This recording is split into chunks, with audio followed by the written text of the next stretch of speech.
Hey everybody, how you doing? I'm Gary and this is Physical Format Rock and Roll. As always, thank you so much for tuning in. This is a contest video. This is a contest video for the ever popular JT from JT's Records Room. Uh, JT is celebrating the fact that he has gone over 1,000 subscribers. So, cheers to you. JT. That's quite a accomplishment. I know I'm not there. And he just wants to celebrate the fact, I believe, that, he got that and he wants to say thanks to everybody who subscribed. So he's got a little contest going now. If you don't know JT, I recommend going over there. I will leave a link down at the bottom for JT's Record Room. I have been following JT pretty much since pretty early on, I think, since I first found out about him quite a while back. And him and I talk quite often. We comment on each other's videos. He's a great guy. I like him. He has really good knowledge of music and quite an extensive collection. And he's got a lot of really good stories. Although he has one, I think that he left out that I might try to share at the end of this video if I can remember it.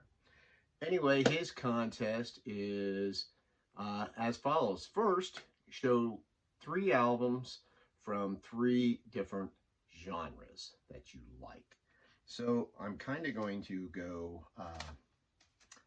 these first couple are linked to JT. And the first is this Jackson Browne album. This is his debut, Saturate Before Using.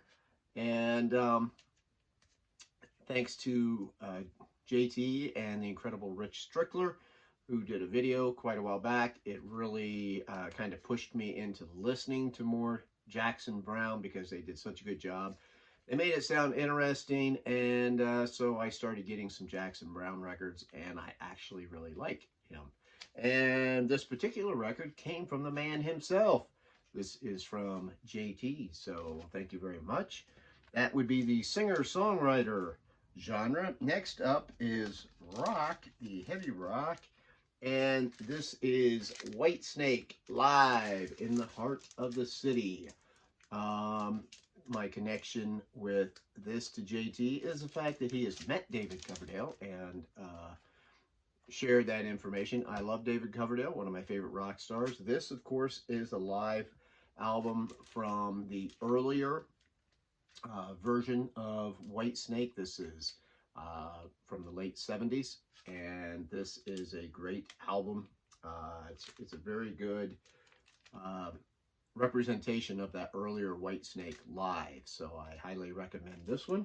It's not that hard to find, right? I've got it. Next, for my next genre is blues. Got the wonderful Samantha Fish. This is her album from a few years ago called Kill or Be Kind. This has her hit Bulletproof on this album, another wonderful album by Samantha Fish, an artist that I have really gotten into over the past year or so. So that's my blues representation. And then he said, show something newer that you've been listening to. And I've shown this before, but I'll show it again. This is Created from Filth and Dust by Lilith Czar. She used to go by Juliet Sims, but she is now called Lilith Czar. This is a pretty hard rocking album. It's got some different styles of music flowing through it, but I enjoy it quite a lot. And then he said, show your guilty pleasure. I don't know that I have a guilty pleasure. I really, the older I get, I'm not guilty about anything I like. So, but I thought, you know what, I would show this. The Magic of ABBA, just to represent ABBA in general, because I know to a lot of people, ABBA is some kind of joke, but to most people, well, I shouldn't say most people, but a lot of people, they realize how amazing ABBA is. And I have liked ABBA since I was in 6th grade, and never really stopped. And yeah, trust me, there's been many times where it was not popular to say that you liked ABBA, but I do, and I always will. So those are my picks.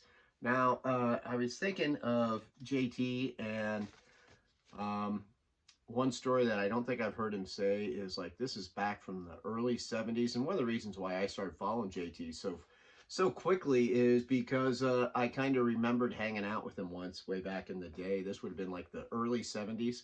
And we were like hanging out in Topeka, Kansas. It was me, him, Jim Stafford, David Crosby, and Carly Simon. And, you know, we were all just hanging out there. I don't remember whose house it was, but we were playing lawn jarts.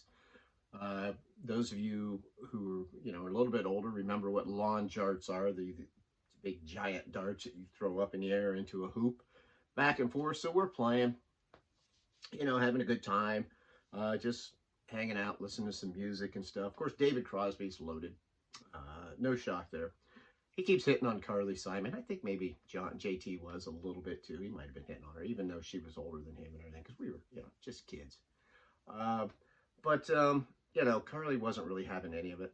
And she, you know, was calling David Crosby a walrus and just, you know, trying to trying to get him away. Well, you know, the more and more he got loaded, and I don't know. I think he got hit in the head by one of the lawn jarts, and it just started him off. And he's, you know, he starts his whole long thing. He says he's talking to Carly Simon, right? He gets like right in her face, man.